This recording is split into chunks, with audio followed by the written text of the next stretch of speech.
How's it going, everybody? This is the Dirt Bike Channel podcast, and it's been a little while since I put out a podcast. I apologize for that. There's a lot of things going on in my world. But I've got an exciting topic today. This podcast is brought to you by me. I don't have sponsors for this, and I'm not even looking for sponsors. I just think I should talk about that every time I start one of these things. It just pops in my head. I can't really help this. I can't help what pops into my head. And whatever pops in my head is what will come out. I may be uploading this one to YouTube. YouTube, I'm looking at you guys right now, like looking at you right here. There's a little light on my camera, and I always look at the light. It's not exactly into the lens, so I apologize for that. If you're like, Kyle, where are you looking?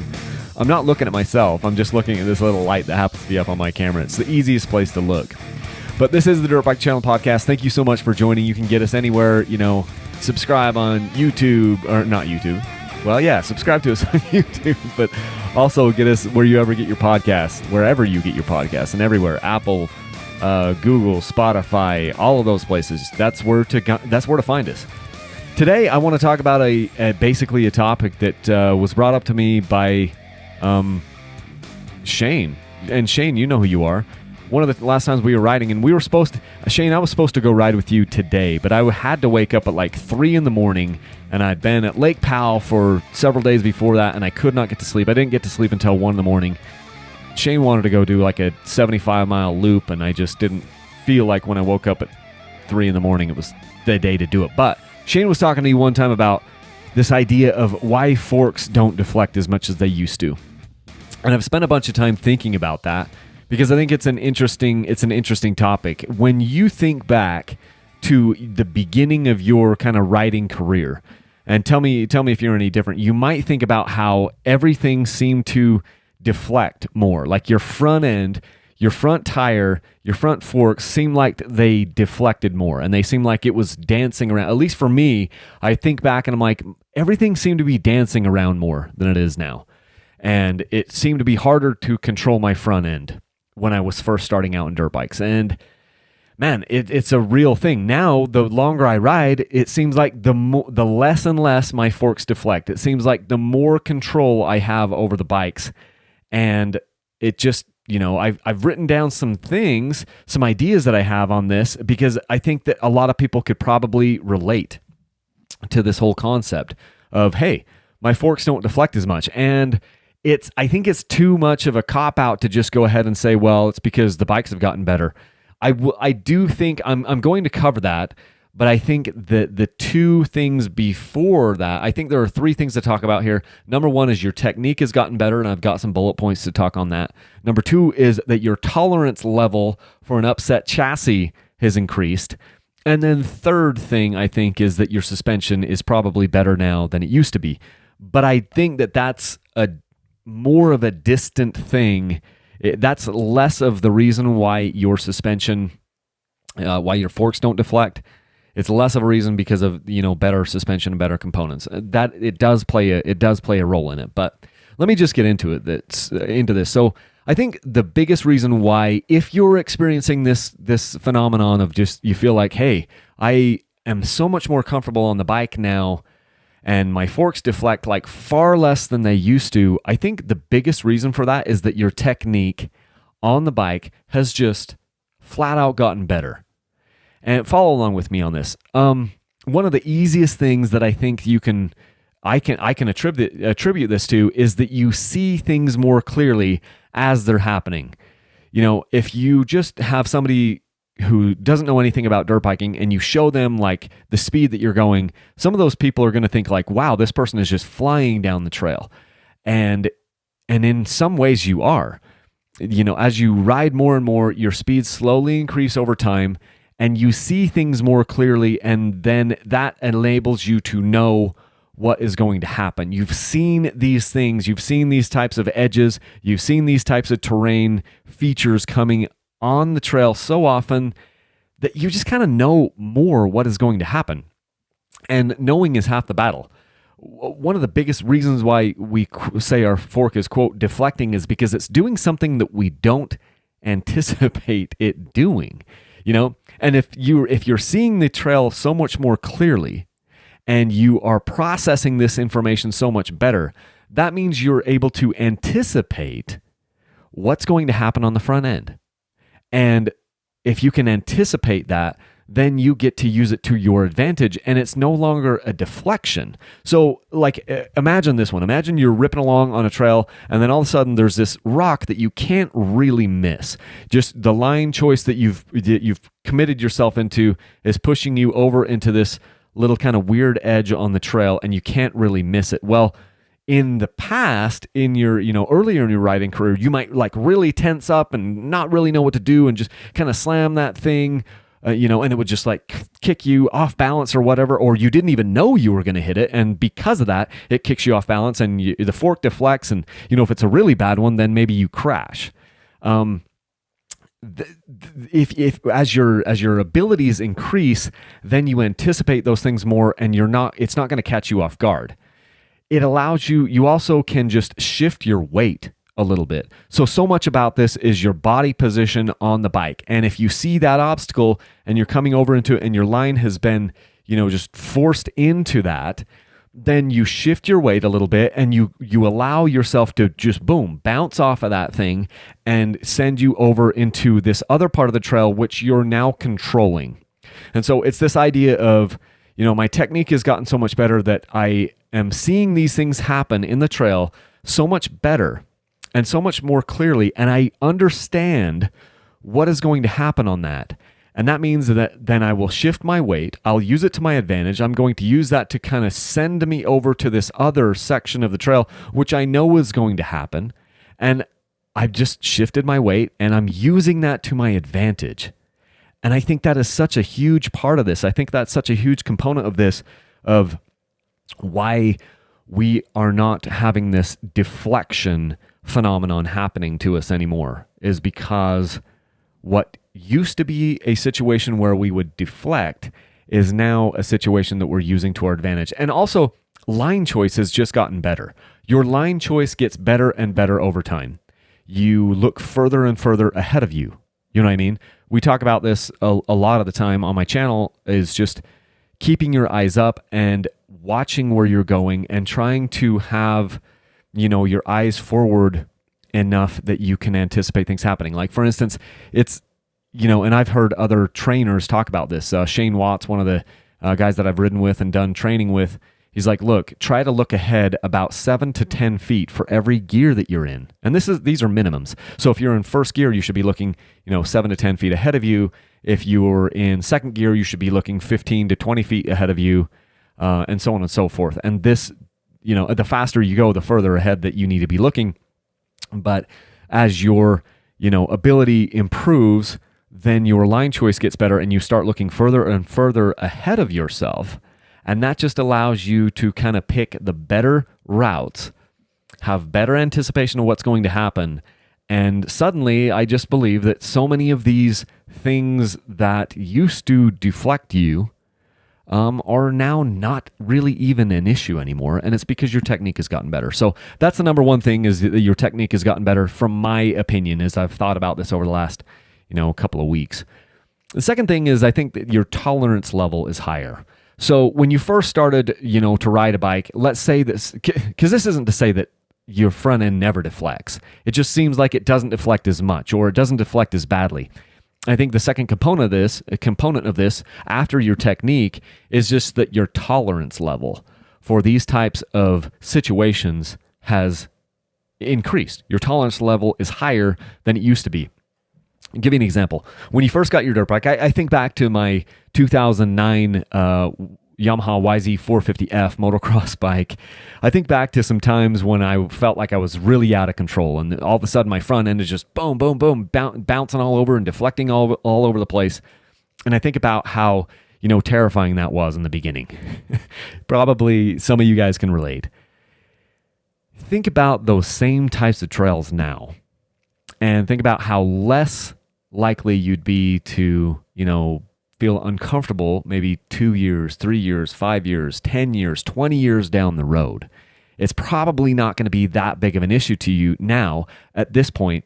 And I think it's because you have all of this muscle memory, you have all of this other, experience on you, where you realize that, this chassis on this dirt bike can handle a lot. This chassis can handle so much more than what you thought it could 5 years ago, 2 years ago, 10 years ago, whatever it is. You've seen this 1,000 times, and you get more and more comfortable with the chassis kind of being out of sorts a little bit. So you're realizing that it isn't really out of sorts, and you realize that it can get way more out of sorts than this, and I can still stay up on the bike. You used to be going like flying down a hill, and you hit kind of a rough patch, and your front end is bouncing all around, and then you get tense and you get everything, and you're hanging on the bars for dear life, and your body is so tense, and all of a sudden it gets kicked out just a little bit, and you think it's being kicked out like 90 degrees or whatever. Like the front end kind of deflects over a little bit, and then the back end follows, and you're just kind of like what we call tank slapping down the trail or something like this. You realize after a while that if you're moving along, it's very tough to get the bike to be out of sorts, to have that chassis out of sorts enough that you're going to go down. And your position is so much better. You are able to react. We talked about your shifting your weight a little bit more. Now that your tolerance level has gotten up, you're shifting your weight more, and you're realizing like, hey, this is not going to be a problem. This little thing where my front end kind of popped out, either I got surprised or not, but this isn't going to be an issue because my tolerance level is higher. You've ridden through so many, quote, near crashes or near misses that you're like, hey, your confidence level is just so much better. Tolerance level, confidence level, it's so much better. And you're just looser on the bike. You're looser and you're more free. You're more free-flowing and light. They talk about this a lot. And this is something I still struggle with. Like, hey, when you're hanging onto the bars on your hand grips, you don't want to be just like clamped down on the suckers. You want to pretend like you are holding eggs, like chicken eggs or whatever.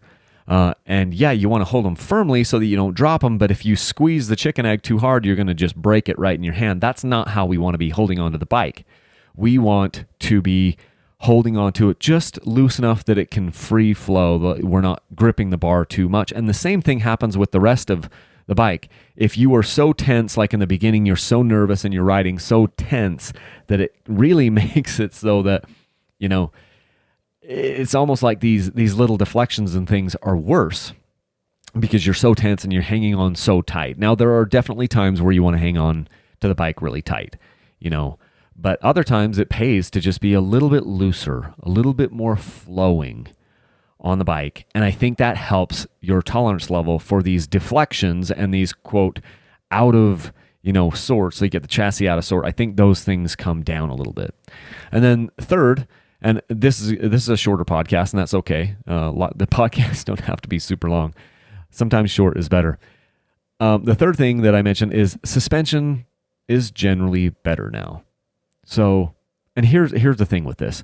For many of us, if you're like me, and I know there's so many of you out there because I hear from you in email every single day. For so many of us, we started on the wrong bikes, okay?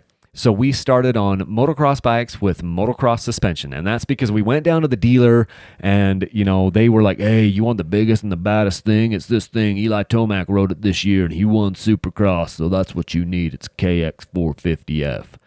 And then you're like, hey, Ken Roxon, he's the best rider in the world on Honda, and he's got a CRF 450R, and that's what you need. Cooper Webb, last year, he was the champion on this KTM 450 SXF. That's what you need. The truth is, that's not what any of us need, really, especially for doing trail riding. If you're just getting into dirt bikes at all, you do not need that freaking 450F. You don't.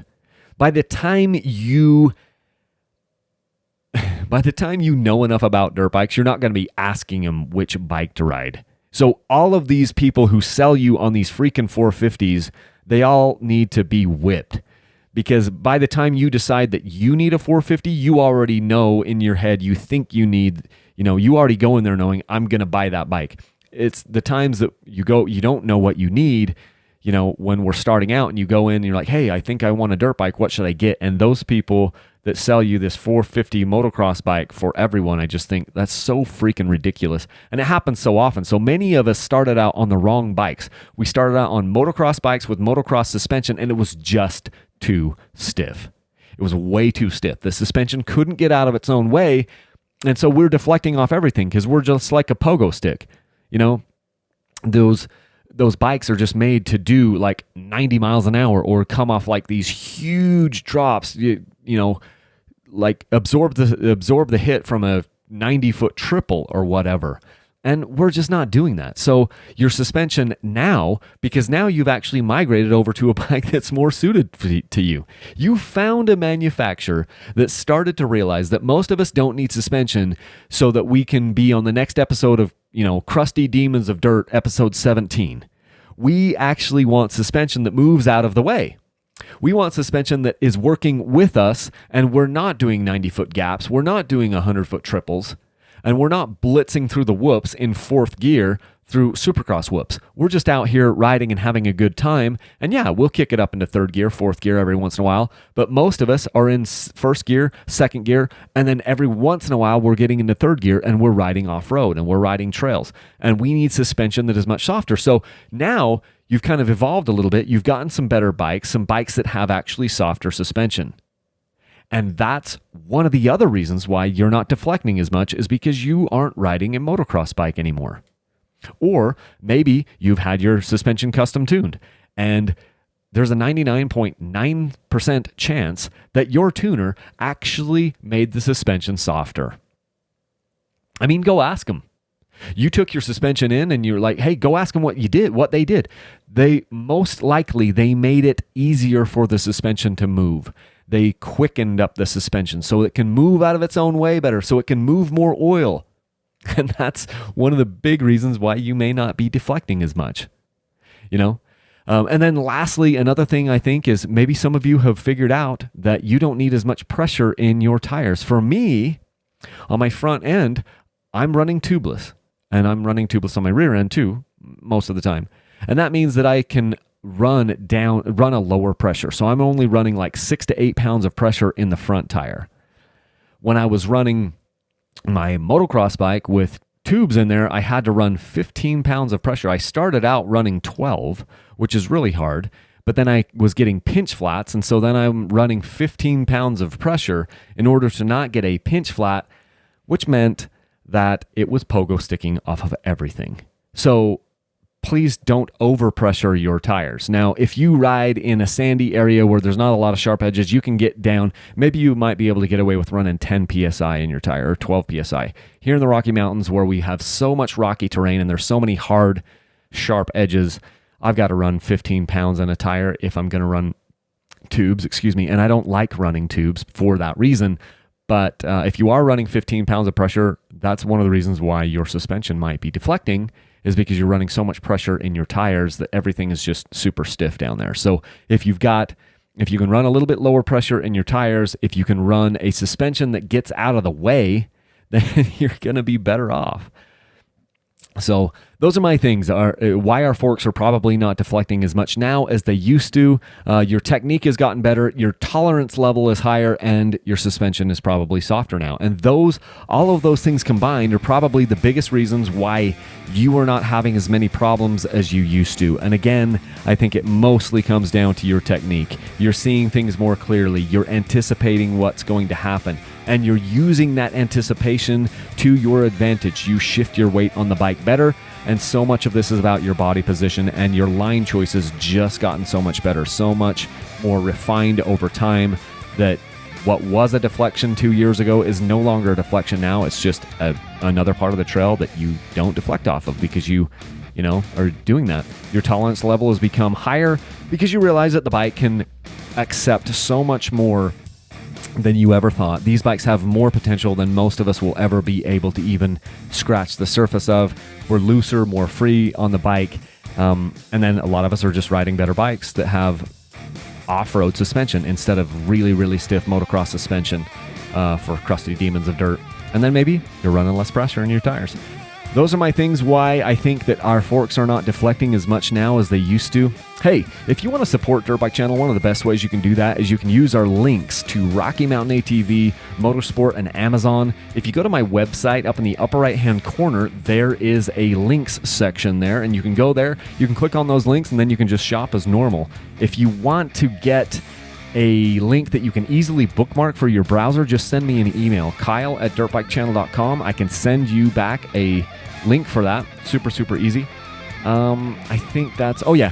If you want to get in on the Dirt Bike Channel sweepstakes that we do, pay attention, because later in the year, coming in October/November/December of this year, we'll be doing another Dirt Bike Channel sweepstakes where we give away probably 2 or 3 bikes. I don't know, maybe even 4 this time. I just finally got all the bikes out of my hair from the early 2019 or 2020 DBC sweepstakes. We went down and delivered the bike in Page, Arizona, and the other 2 bikes went out to Oklahoma and Texas. So pay attention for those things as they come, because it's a super awesome way to support Dirt Bike Channel and get a dirt bike, possibly. So I think that is what I have for you. Hopefully you guys all have a fantastic week and weekend, and leave a single track. Thank you.